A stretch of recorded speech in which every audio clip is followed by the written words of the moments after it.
குமரனும் கங்காவும் கொடைக்கானல் வர்றாங்க. குமரனோட அம்மா வந்து இடம் விஷயமா நம்ம குமரனை வர சொல்லியிருந்ததுனால, தனியாக போவேணா, நீ வந்து கங்காவும் கூட்டிகிட்டு போனால் அவளுக்கும் ஒரு சேஞ்சாக இருக்கும் இல்லையா, 2 பேரும் சேர்ந்து போயிட்டு வாங்கன்னு சொல்லிட்டு பாட்டி சொன்னதுனால 2 பேரும் சேர்ந்து கொடைக்கானல் வர்றாங்க.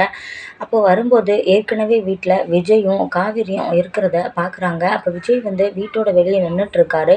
இவங்க 2 பேரையும் பார்த்துட்டு விஜய் ஷாக் ஆகி போய் நிற்கிறாங்க. அப்போ வந்து குமரன் கேட்குறாரு, இதுதான் நீங்கள் வந்து காவேரிக்கு கொடுக்குறேன்னு சொன்னால் அந்த ப்ரைஸா நீங்கள் வந்து அப்போ காவேரி இங்கே கூட்டிகிட்டு வந்துட்டீங்களா அப்படின்னு சொல்லிட்டு குமரன் கேட்க, ஆமான்னு சொல்லிட்டு விஜய் தலையாட்டுறாரு. ஆனால் வேறு எதுவுமே சொல்லலை. வேகமாக ஓடியாடுறாங்க. அங்கேருந்து காவேரி ஓடியாந்து கங்காக்கா அப்படின்னு சொல்லிட்டு கட்டி பிடிக்கிறாங்க. ஆனால் நம்ம கங்காவோ அதுக்கு சி விட்ரி, உன்னை பார்க்கவே எனக்கு எரிச்சலாக இருக்குன்னு சொல்லிட்டு வேகமாக கிளம்பி நடந்து போய்கிட்டு இருக்காங்க. ஏங்க வேறு ஏதாவது வீட்டில் நம்ம தங்கலாம், வேணா உங்கள் அம்மா வீட்டுக்கு வேணால் போயிடலாம் அப்படின்னு சொல்லும்போது நம்ம குமரன் வந்து கோவத்தில் ரோட்டில் பேகை தூக்கி வீசுகிறாங்க. பேகை தூக்கி வீசிட்டு, இங்கே பாரு, நீங்கள் வந்து காவேரி மேலே எந்த தப்புமே இல்லை, எல்லா தப்புக்கும் நான் தான் காரணம், நான் தான் அந்த பணத்தை தொலைச்சிட்டேன், அவள் அதுக்காக தான் அவள் வந்து இப்படி ஒரு காரியத்தை பண்ணா அப்படின்னு சொல்லிட்டு சொல்ல, அவள் எந்த தப்பும் பண்ணலை, அவள் பணத்தை எதுவும் செய்யலை அப்படிங்கிற மாதிரி சொல்கிறாரு. இது கங்கா கேட்டு ரொம்பவே வந்து அழுகுறாங்க. அழுதுட்டு இங்கேருந்து ஓடியே போகிறாங்க. ஓடி போய் காவேரியை போய் கட்டி பிடிச்சிட்டு, என்கிட்ட ஒரு வார்த்தை கூட நீ சொல்லலையேடி, எதுக்குடி இப்படி பண்ணுன, நாங்கள் 2 பேரும் பிரிஞ்சிடக்கூடாதுங்கிறதுக்காக உன் மேலே நீ பழியை தூக்கி போட்டுட்டியா அப்படின்னு சொல்லிட்டு கேட்குறாங்க. அதுக்கு முன்னாடி விஜய் வந்து காவேரியை சமாதானப்படுத்திட்டு இருக்காரு. காவேரி ரொம்பவே அழுதுட்டு இருக்காங்க. விஜய் தான் வந்து சமாதானப்படுத்திட்டு இருக்காரு. திடீர்னு இந்த கங்கா ஓடியாந்து இப்படி கட்டி பிடிக்கிறத விஜய் பார்த்துட்டு, என்ன நடக்குது, இப்போ தானே இவங்க வந்து காவேரி இப்படி திட்டிட்டு போனாங்க, அதுக்குள்ளாக இப்போ ஓடியாந்து இப்படி கட்டி பிடிச்சிக்கிறாங்கன்னு சொல்லிட்டு சொல்லும்போது நம்ம காவேரியும் கங்கா ரொம்பவே கட்டி பிடிக்கிறாங்க. மாமாட்ட ஏன் மாமா சொன்னீங்கங்கிற மாதிரி காவேரி குமரனை பார்க்குறாங்க. அதுக்கு குமரன் சொல்கிறாங்க, நான் அந்த குற்ற உணர்ச்சியோட நான் தெரிய முடியாதுமா, என்ன நடந்தாலும் பரவாயில்ல, அவருக்கும் எனக்கும் பிரிவு தானே வரும், பரவாயில்ல, அப்படி பிரிவு வந்தாலும் பரவாயில்ல, யாருமே வந்து என்னை தப்பாக நினச்சாலும் பரவாயில்ல, இதுக்கு மேலே என்னால் இப்படி இருக்க முடியாது, நீ உன்னைய வந்து இவன் தப்பாக நினச்சிட்ருக்கா, நான் மட்டும் எதுவுமே தெரியாத மாதிரி இவளோட வாழ்ந்துட்டு இருக்க சொல்கிறியா, பரவாயில்ல, இதுக்கு மேலே கங்கா வந்து எனக்கு என்ன தண்டனை கொடுத்தாலும் நான் ஏற்றுக்கிற தயாராக இருக்கேன், இன்னும் ஒரு நிமிஷம் கூட காவேரி வந்து தப்பு செஞ்சவ அப்படின்னு யாருக்கும் இது பண்ண தேவையே இல்லை, எனக்கு என்ன தண்டனை வேணாலும் உங்கள் அக்கா கொடுக்கட்டும் அப்படின்னு சொல்லிட்டு இவர் காவேரி கிட்ட சொல்ல, கங்காவும் இப்படி பண்ணிட்டீங்களேங்க, இத்தனை மாசமா நான் வந்து என் தங்கச்சிட்ட பேசாமல் இப்படி இருந்துட்டேனே, முன்னாடியே என்கிட்ட நீங்கள் சொல்லியிருக்கலாம்ல அப்படின்னு கங்கா சொல்கிறாங்க. ஆனால் நான் சொன்னா நீ கேட்குற நிலமையிலையா இருப்ப சொல்லு, அப்போதைக்கு நர்மதாவுக்கு வந்து நம்ம ஆப்ரேஷன் பண்ணுறதுக்காக அந்த பணம் நம்மளுக்கு தேவைப்பட்டுச்சு, அந்த டைமில் தான் அந்த பணத்தை நான் தொலைச்சிட்டேன், யார் என் பணத்தை இது பண்ணாங்கன்னு தெரியல அப்படிங்கிற மாதிரி சொல்கிறாரு. அப்போ அந்த பணம் யார் கொடுத்தது அப்படின்னு கேட்கும்போது, காவேரி தான் அவங்க ஃப்ரெண்ட்ஸ்கிட்ட சொல்லி ஏதோ வாட்ஸ்அப் குரூப் மூலியமாக ரெடி பண்ணி கொடுத்தா அப்படின்னு சொல்லிட்டு குமரன் சொல்கிறாரு. அதுக்கு கங்காவும், நான் இந்த குடும்பத்துக்காக எதுவுமே செய்ய முடியலைங்கிறது கரெக்டு தான், அப்போ கூட எனக்கு வந்து நீ தான் உதவி பண்ணியிருக்க காவேரி, அதனால தான் வந்து பணத்தை நீ லேட்டாக எடுத்துகிட்டு வந்தியான்னு கேட்கும்போது அப்போ தான் விஜய்க்கு புரியுது, இந்த மாதிரி இந்த பணம் பிரச்சனைக்கு வந்து காரணம் குமரன் தான், அதையும் வந்து மறைச்சி இந்த மாதிரி ஒரு பொண்ணு இந்த உலகத்தில் இருப்பாளா அப்படின்னு சொல்லிட்டு விஜய்க்கு காவேரி ஒரு உயர்வான இடத்துல கொண்டு போய் வைக்கிறாங்க. விஜய் நினைக்கிறாரு, இப்படி அக்கா மாமாவும் பிரிஞ்சிருவாங்க அப்படிங்கிற காரணத்துக்காக தன்னோட வாழ்க்கையவே ஒருத்தி இழந்திருக்காளே அப்படின்னு நினச்சி விஜய் வந்து ரொம்பவே ஃபீல் பண்ணுறாரு. விஜய் வந்து காவேரியை பார்க்குறாரு. காவேரி கண்ணாலேயே எதுவும் சொல்லிடாதீங்கிற மாதிரி கண்ணை காட்டுறாங்க. விஜயும் பேசாமல் நிற்கிறாரு. அதுக்கப்புறம் சரிக்கா நீ விடுக்கா, நான் ஒன்றுமே நினைக்கல, நான் உங்களுக்காக தானே இதெல்லாம் செஞ்சேன், விடுக்கா நீ எதுவும் அழுகாதன்னு சொல்லிடுறாங்க.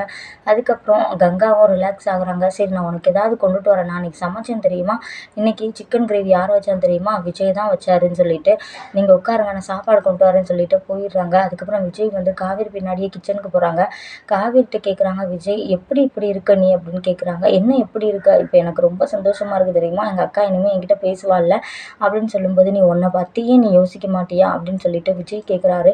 என்னை பற்றியே யோசிக்க மாட்டியான்னு கேட்குறீங்க, என்ன எனக்கு புரியல அப்படின்னு சொல்லும்போது, எப்போ பார்த்தாலும் உன்னை தங்கச்சியை பற்றி சொல்கிறேன், இல்லைன்னா அம்மாவை பற்றி பேசுகிறேன், இப்போ பார்த்தீங்கன்னா உங்கள் குமரன் மாமா பண்ண தப்புக்காக தான் என்கிட்ட நீ பணத்தை வாங்கிட்டு இப்படி ஒரு வாழ்க்கையை நீ அனுபவிச்சிட்ருக்க, அதையும் நீ இப்படி சொல்லாமல் இருந்திருக்கே என்கிட்ட, அப்போ வந்து உனக்கு பணம் இருந்து இப்படி தொலைஞ்சு போச்சா அப்படின்னு கேட்குறாரு. இப்படி வந்து குமரன் தான் அதுக்கு காரணமா? நீ அப்போவே அதை சொல்லியிருக்கலாமே அப்படின்னு கேட்கும்போது, ஏன் உங்ககிட்ட சொல்லி என்ன ஆகப்போகுது? அந்த டைம் நீங்கள் என்ன சுச்சுவேஷனில் இருந்தீங்கன்னு எனக்கு நல்லாவே தெரியும். நீங்கள் யார்? உங்ககிட்ட எப்படி நான் இரவலா நான் பணம் கேட்குறது? அதுக்காக தான் நான் எதையும் சொல்லலை அப்படின்னு சொல்ல, அதுக்கு விஜய் ரொம்பவே ஃபீல் பண்ணுறாரு. இந்த மாதிரி நீ தொலைச்சிருந்தா கூட பரவாயில்ல. இந்த மாதிரி குமரன் தொலைச்சதுக்கு நீ ஏன் இப்படி ஒரு தண்டனை அனுபவிக்கணும்? நீ வேற யாரையாவது கல்யாணம் பண்ணியிருக்கலாம். இந்நேரம் நிவினை நீ கல்யாணம் பண்ணியிருப்பில்ல. உன்னை அவர் எவ்வளோ லவ் பண்ணுறாரு. இப்படி உன் வாழ்க்கையவே நான் தொலைச்சிட்டேனே காவேரி, எனக்கு ரொம்ப கஷ்டமாக இருக்குது அப்படின்னு சொல்லும்போது, நீங்கள் ஏன் அப்படிலாம் நினைக்கிறீங்க? இப்படி தான் என் வாழ்க்கை ஆகணும்னு இருந்திருக்கு. அதே மாதிரி ஆயிடுச்சு. நான் அதை நினச்சி ஃபீல் பண்ணதே இல்லை. அந்த டைம் என் தங்கச்சி நீங்கள் ஆப்ரேஷன் பண்ண பணம் கொடுத்தீங்களே, அது அந்த டைம் உங்களை நான் பார்க்கும்போது உங்களை நான் கடவுளாக தான் பார்த்தேன். அந்த டைம் யார் எனக்கு பணம் அத்தனை லட்சத்தை தூக்கி கொடுப்பா சொல்லுங்கள்? அந்த மாதிரி ஒரு சூழ்நிலை ஏற்பட்டுச்சுன்னா, கண்டிப்பாக அது கடவுளோட இதாக தான் இருக்கும் இல்லையா? உங்களுக்கு நான் உதவி பண்ண மாரி ஆயிருச்சு. இங்க நர்மதாவோட ஆப்ரேஷனும் நல்லபடியா நடந்து முடிஞ்சிருச்சு. அந்த டைம்ல இந்த மாரி தப்பு பண்ணுறோமேன்னு எனக்கு ஃபீலிங்ஸ் இருந்துச்சு தான். ஆனா, என் தங்கச்சிய நான் நல்லா பார்த்ததுக்கப்புறம், அந்த இதெல்லாம் எனக்கு காத்து மாதிரி அதெல்லாம் போயிருச்சு தெரியுமா? இப்ப பாருங்க நர்மதா எவ்வளோ சந்தோஷமா இருக்கா. உங்ககிட்ட எப்படி வந்து பேசுறா பார்த்தீங்களா? அந்த டைம் நான் பணத்த கட்டலைன்னா, அவ இன்னுமே அப்படிதான் நோய் அனுபவிச்சுட்டு இருந்திருப்பா. அப்படின்னு சொல்ல விஜய் வந்து ரொம்பவே கண் கலங்கிட்டு, இப்படி ஒரு பொண்ணை நம்ம இப்படி கஷ்டப்படுத்துகிறோமே, இவளை நம்ம சந்தோஷமாக வச்சுக்கணும்னு நினச்சிட்டு கண்ணை தொடச்சிட்டு இவர் வெளியே போகிறாரு. இவரையும் இப்படி ஃபீல் பண்ணுறாருன்னு நினச்சிட்டு அவங்க சாப்பாடெல்லாம் எடுத்து வச்சுட்டு இருக்காங்க. விஜய் வந்து நேராக வந்து டைனிங் டேபிளில் உட்கார நம்ம கங்காவும் குமரனும் விஜயை பார்க்குறாங்க. அப்போ பார்த்தீங்கன்னா கங்கா விஜய்கிட்ட கேட்குறாங்க, எங்களை மன்னிச்சிருங்க அப்படின்னு சொல்கிறாங்க. ஏன் அப்படி கேட்குறீங்க அப்படின்னு கேட்கும்போது, இந்த மாதிரி உங்களை ரொம்பவே பணக்காரவங்க பறக்காத திமிரை காட்டுறாங்க அப்படி இப்படின்னு நான் ரொம்பவே உங்களை திட்டியிருக்கேன். காவேரி மேலக்குள்ள கோவத்தில் தான் உங்களோட இதையும் நான் புரிஞ்சுக்கிறவே இல்லை. நீங்கள் ரொம்ப நல்லவர் தான் நினைக்கிறேன். ஆனால் காவேரி மேலே நான் கோவமாக இருந்ததுனால உங்களையும் நான் அப்படியே புரிஞ்சுக்கிட்டேன். சாரி என்னைய மன்னிச்சிருங்க அப்படின்னு சொல்கிறாங்க. ச்சே அதெல்லாம் பரவாயில்ல. இப்போயாவது உங்களுக்கு புரிஞ்சிச்சு. அதுவரை போதும்னு விஜய் சொல்ல, அதுக்கு நம்ம கங்கா சொல்கிறாங்க, நான் ஒன்று கேட்கவா? இந்த மாதிரி இவ வந்து இந்த மாதிரி குமரனை வந்து காட்டி கொடுக்கக்கூடாதுங்கிறதுக்காக இந்த மாதிரி பண்ணியிருக்கா. அது மாதிரி உங்களையும் கல்யாணம் பண்ணதில் ஏதாவது ஒரு சீக்ரெட் எதுவும் இருக்கா? எங்ககிட்ட சொல்லாமல் இருக்காளா? ஏதாவது நடந்துச்சான்னு கேட்கும்போது, ச்சே அப்படிலாம் இல்லை. நாங்கள் 2 பேரும் நிஜமாக தான் லவ் பண்ணி தான் கல்யாணம் பண்ணோன்னு விஜய் சொல்ல, நான் எதுக்கு அப்படி கேட்குறேன்னா, காவேரிக்கு வந்து சாதாரணமாக யார் மேலேயும் லவ்லாம் வந்துடாது. நிவினையே நம்ம ரொம்ப நாளுக்கு அப்புறம் தான் அவள் வந்து லவ் பண்ணா. அந்த மாதிரி காதலில் விழுகிற பொண்ணுலாம் இவ கிடையாதுன்னு எனக்கு நல்லாவே தெரியும். அப்படி இருக்கும்போது நாங்கள் வந்து 1 மாசத்துல உங்களை பிடிச்சி இப்படி கல்யாணம் வர போக வாய்ப்பே இல்லை. எனக்கு இப்போ தான் புரியுது.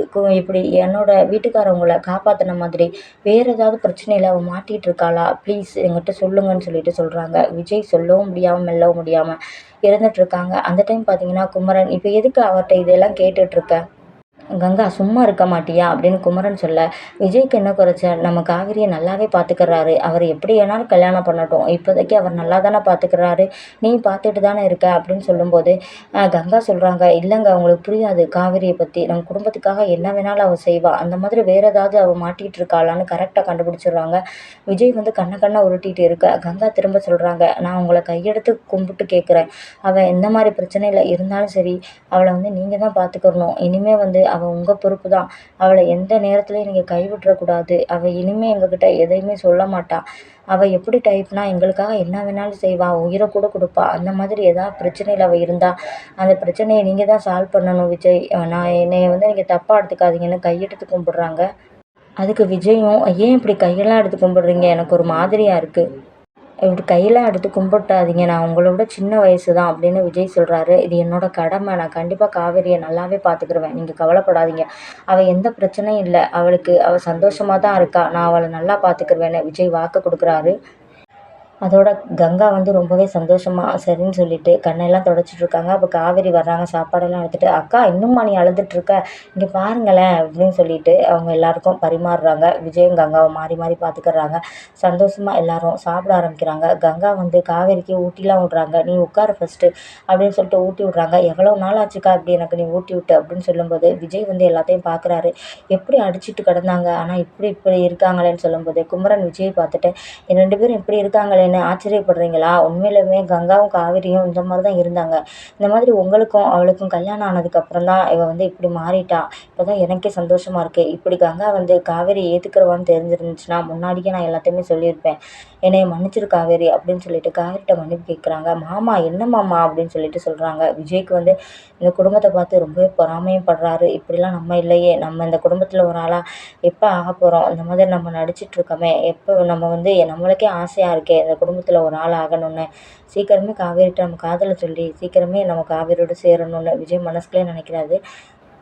இப்படி கங்கா காவேரி லைஃப்ல இப்படி ஒரு மேஜிக் நடந்த மாதிரி கண்டிப்பாக விஜய் காவேரியோட லைஃப்பில் கண்டிப்பாக ஒரு மேஜிக் நடந்து 2 பேரும் சேரத்தான் போகிறாங்க. அதையும் பொறுத்திருந்து தான் பார்ப்போமே.